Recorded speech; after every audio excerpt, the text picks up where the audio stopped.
سلام، به کانال هیجانانگیز خوش اومدید.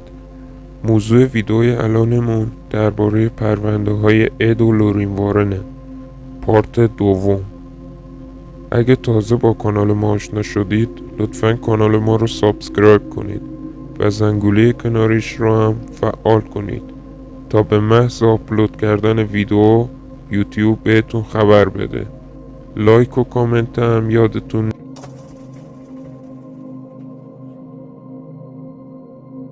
ویدئوی شماره 1. در این ویدئو خانواده وارن به یک برنامه تلویزیونی که درباره زنی به نام گیل مارتین که تونسته از جن و ارواح عکس بگیره حرف میزنن. گیل مارتین به همراه خانوادهش به یک خونه جدیدی نقل مکان میکنه. یک روز گیل برای باغبونی به حیاط خونش میره و شوهرش از گیل هنگام باغبونی کردن به صورت کاملا یواشکی عکس میگیره. یک روز که این زن و شوهر داشتن این عکس رو نگاه میکردن متوجه چیز مرموزی میشن. There it is, Tony. Now you see that Gail is higher than that woman. این زن و شوهر تصمیم میگیرن که دوباره عکس بگیرن که بفهمن قضیه اون چیز مرموز چیه. وقتی که عکس رو میگیرن و تماشا میکنن دوباره همون چیز مرموز رو داخل عکس میبینن. Now as you notice, Gail turns around and Gail is smiling, and because her husband is saying something funny. So at that point the woman is smiling and she puts her hand up to her mouth in that. بعد از فهمیدن قضیه گیل نتونست طاقت بیاره و از اون خونه واسه همیشه رفت و گیل در یک بیمارستان مشغول به کار شد. Is out in the yard, in the garden, and now you're doing something to improve that. After all of these years probably of neglect, now you're going to be fixing it. And I believe that that is the reason she's there. بعد از مدتی گیل میمیره و روح گیل در همون خونه‌ای که اون دو عکسو گرفتن موندگار شد و به هیچ وجه روح گیل اون خونه رو ترک نکرد. Above the chair, right? Right above the chair. Right. Now this is in the lowest level of that property, but they did have a lot, unlike Gail, they had all sorts of infestation. شوهر گیل به خانواده وارن خبر میده که روح گیل در این خونه گیر افتاده و واسه آرامش روح گیل بیان یه مراسمی رو انجام بدن تا روح گیل به آرامش برسه. No one ever occupied that cottage again. Now that looks like a man, Yes, but we have other photographs which look like a woman. yes, we So do. where you have one spirit, you You have have many other more than spirits. one, yes. وقتی که خانواده وارن میان میفهمن که گیل بر اثر یک اتفاق طبیعی نمرده و بلکه خودکشی کرده. برای همین هم روح گیل در این خونه گرفتار شده و به آرامش نمیرسه. His wife was informed that he was killed in action, not Yeah. even missing, that he was actually killed in action. And a week later she committed suicide. She committed suicide, and 1 week after that, he was found alive. ویدئوی شماره 2. این ویدئو درباره اشیا و عروسک‌های تسخیر شده در موزه وارن هستش. در این لحظه از ویدئو اد وارن درباره اینکه این اشیاء تسخیر شده چقدر خطرناکن و درباره اینکه این اشیا تا الان به چند نفر صدمه زدن و چند نفر به خاطر این اشیا یا عروسک‌های تسخیر شده جونشون رو از دست دادن حرف میزنه. Many of the objects in this room here have had dire effects on people. People have been maimed, have been killed. People have wound up in mental institutions because of many of the things they write in this building. در این لحظه از ویدیو اد داره درباره قوانینی که برای بازدید کنندگان این اشیاء نفرین شده گذاشته حرف میزنه. مثلا این که هیچ کس حق دست زدن به این اشیاء رو نداره به دلیل اینکه هر کسی که به این اشیاء دست بزنه تسخیر میشه. Raggedy Ann doll, which was responsible for the death of a young man who came in here one time, who challenged the doll to do its worst, and it did. Then you have a detective who was almost killed right in this room that we're standing in. در این لحظه از ویدیو خبرنگار میگه انگاری ارواح درون این اشیا از ما خوشش نیومده. موضوع اینه که وقتی این خبرنگار وارد موزه وارن ها میشه، یعنی از لحظه ورودشون چراغ‌ها پشت سر هم خاموش روشن میشن. Well, we were starting to film, you mean, just as Rob was coming to us to start the interview, every single light went out. Every single light went out without any kind of jolting, just died. And then, 2 minutes later, it came back. That was a warning to get out of here. So I think it's just about 9 o'clock at night. I think it's And we time should leave. ویدئوی شماره 3. در این لحظه از ویدئو آقای وارن داره درباره خطرناکترین عروسک نفرین شدهش که داخل موزش قرار داره و اسمش عروسک سایه ها هست حرف میزنه. And there are many what we call death dolls here. The doll you see here was made through black magic rituals. It's called a doll of shadows. Now, why is it called a doll of shadows? We'll take a look at. در موزه وارن به غیر از عروسک شیطانی آنابل، عروسک دیگه‌ای هم به نام عروسک سایه ها وجود داره که به مراتب ترسناکتر و وحشتناکتر از عروسک آنابل هستش. It has human bones here and there and animal parts all over the body. You notice the nails in here and the tooth sticking out. Well, these are all feathers from crows and whatever. But this, I can tell through psychometry and through how it was made, that it was made with evil purposes. عروسک سایه ها از استخوان واقعی حیوانات و موی واقعی انسان ها و از دندون های سایبی که این عروسک رو ساخته درست شده. این عروسک توسط یک شیطان خیلی قدرتمند و کافر تسخیر شده و در این لحظه از ویدیو آقای وارن داره از اینکه کسی که این عروسک رو پیدا کنه و ازش برای اعمال خلاف و گناه استفاده کنه و برای شخصی که داره از عروسک استفاده نادرست میکنه که چه عواقبی در انتظارشه حرف میزنه. The purpose is this, that they take a picture of this doll, they send it to you, and they put the curse on the back. You take it and you look at it and you laugh at it. But it's not a laughing matter. Because once you see the image of the doll, it can be projected telepathically to you in your dream state.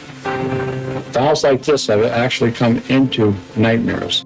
طبق گفته آقای وارن، این عروسک تا به حال چندین انسان رو به تنهایی در خواب کشته. These images of these dolls can be so frightening that they've actually stopped people's hearts during the dream state. در این لحظه از ویدیو آقای وارن داره اولین نفری که این عروسک رو داشته چه بلایی سرش اومده حرف میزنه. آقای وارن میگه که اولین کسی که این عروسک رو پیدا کرده در اولین شب کابوسای طولانی خیلی شدید و هولناکی رو میدیده و در دومین شب با ضربه خیلی دردناکی که به کمرش وارد شده از خواب پریده و دیده که پشتش زخمی شده و درست شب بعدی در خواب کشته میشه. The following night, it was not only scratch marks, it was claw marks. And very frightening. And they knew of us, they called me up. I went out there and they said, take this doll, please.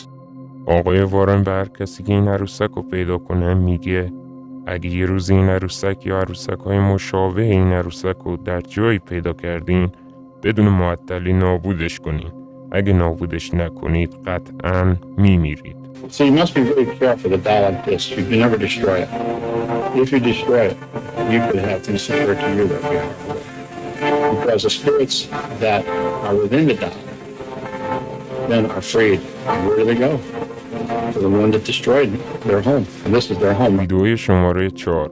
این ویدئو درباره یکی از پرونده های خانواده وارن به نام پرونده خوناشام هستش. در این لحظه از ویدئو آقای وارن و خانم وارن به یک مصاحبه تلویزیونی دعوت شدند و مجری از خانواده وارن درباره پروندهشون که به اسم خوناشام هاست سوال میپرسه. آقای وارن میگه که پرونده من فقط اسمش خوناشامه و کسی به نام خوناشام وجود نداره و میگه که این پرونده مربوط به کساییه که با خوردن یا کشیدن یک نوع خاصی از مواد مخدر توهم این که یک خوناشامه رو میزنه. Ed, I'd like to ask you about vampires just to start right off. Are there such a thing as vampires, and can you tell me an example of one? Positively, vampires do exist, what we call human vampires. آقای وارن داره درباره فردی که در سال 1953 میلادی از این مواد مصرف کرده و چه بلایی سرش اومده حرف میزنه و اینکه وقتی به تابوت یکی از افرادی که این مواد رو مصرف کردن سر زده و وقتی که داخل تابوت رو نگاه میکنن حسابی شوکه میشن، برای اینکه افرادی که داخل تابوت بودن همشون بدنهایشون کاملا سالم مونده بودن و هیچ خراش یا خوردگی نداشتن. Where the Calvani family had to open up a grave, and a family member had died. They were saving a little money by digging the grave themselves. When they got down about 4 foot, they struck a coffin which shouldn't be there. It was their private plot. آقای وارن میگه که من برای گرفتن این تابوت این افراد به محلی که ازم خواسته بودن رفتم که تابوت‌ها رو تحویل بگیرم. وقتی که تابوت‌ها رو تحویل گرفتم دیدم که فقط توشون اسکلته. آقای وارن این رو هم میگه که اصلاً امکان نداشته، چون که یه روز پیش جسدا کاملا سالم بودن ولی بعد از یک روز به اسکلت تبدیل شدن. And inside was a man about 45 years old. And he was fresh to the touch as though he had just been buried. The mother of the family went back and had the ground consecrated. And then they dug up the grave again, and this time they opened it up. Inside was a corpse that looked as though it had been buried for many, many years, just a skeleton. The coffin itself had greatly deteriorated. آقای وارن داره میگه که امکان نداره که ظرف مدت 12 ساعت اینطوری شده باشند و درباره این که وقتی یه نفر میمیره و روح چطوری بدن رو ترک میکنه حرف میزنه و درباره افسانه‌ای از خوناشاما که وقتی تبدیل میشه باید خون بخوره اما خون هیچ کسی رو نخورده هم حرف میزنه و درباره این که یه خوناشام میتونه واقعی باشه و در بین ما آدما زندگی کنه و یک خوناشام برای زنده موندن حتما لازم نیست که خون بخوره هم حرف میزنه. While the physical body is still alive, there's a silver cord, a supernatural cord, that emanates from the physical body to the astral body. No matter how far away that astral body goes, if you go 3,000 miles, that cord would still be attached. It's only when that cord, that supernatural cord, is broken, that death comes to that physical body. And he would go in search of blood, but he would not bite into anybody's neck. He could take the blood through what we call teleportation, apports. Now today, of course, with all the ways that somebody could get blood, a vampire doesn't have to attack anybody to get that blood. ویدئوی شماره 5. این ویدئو درباره عروسک نفرین شده‌ای به نام عروسک آنابل هستش. All right, I think one of the most famous would be Annabelle. This is a Raggedy Ann doll that's made like thousands of other dolls, except that this doll was used in communication, almost like having a seance. خانم وارن و آقای وارن به یک مصاحبه تلویزیونی دعوت میشن و ازشون خواسته میشه که در مورد عروسک طلسم شده آنابل حرفایی بزنن. آقای وارن هم درباره منشأ اولین اتفاق عروسک آنابل حرف میزنه. موضوع از این قراره که یک روز یک پرستاری از مادرش به خاطر هدیه تولدش عروسک آنابل رو هدیه میگیره. آقای وارن درباره این عروسک آنابل کامل حرف میزنه. But the third morning, you're talking to the doll, and the arms of the doll are on the chair like this. Suddenly they went up and onto the table. Now this didn't frighten them. This intrigued them, to the extent that the one nurse said to the other one of the nurses knows a medium. Let's ask her about this. I'll bet you there's a spirit in that doll. That's what they did. آقای وارن درباره این که روح‌های خوب و مؤمن به دلیل اینکه خدا بهشون اجازه نمیده نمیتونن اشیا یا عروسک رو تسخیر کنن و فقط روح‌های کافر به دلیل اینکه شیطان همه کارشون هست بهشون اجازه داده شده که اشیا یا عروسک رو تسخیر کنن. But God does not allow the spirit of a child to go into a doll. This was a demon who was posing as that little child to create sympathy to these two young women, which it did. آقای وارن درباره اولین اتفاقی که برای اولین صاحب این عروسک افتاده رو برای مجری و بینندگان حاضر در تلویزیون توضیح میده. They'd come home after midnight, put the key in the door, unlock the door, and who do you think is standing there? Raggedy Ann doll. Standing. Now that doll has flimsy legs. If you try to stand it up, you can't. در این لحظه از ویدیو آقای وارن داره درباره اولین فردی که چطوری در خواب داشته خفه می شده رو برای مجری تعریف میکنه. That doll was strangling me. He had marks on his throat. Was it psychosomatic? Well, let's see. آقای وارن میگه که این صاحب عروسک به هر جون کندنی که تونسته عروسک رو به طرف دیوار پرت کرده تا از خفه شدن بیشتر خودش توسط عروسک آنابل جلوگیری کنه. Picks it up and throws it right across the room. You're nothing but a rag doll. You couldn't hurt anyone. With that, Tony, 7 psychic slashes appear on his body. Now, we've seen these kind of slashes. We've filmed them. These slashes come from nowhere. The blood came right through his shirt. به پایان یکی دیگه از ویدیوهای کانال هیجان انگیز رسیدیم. دوستانی که تازه با کانال ما آشنا شدن یادشون نره کانال ما رو سابسکرایب کنن و زنگوله کناریش رو هم فعال کنن تا به محض آپلود کردن ویدیو یوتیوب بهشون خبر بده. لایک و کامنت هم یادشون نره.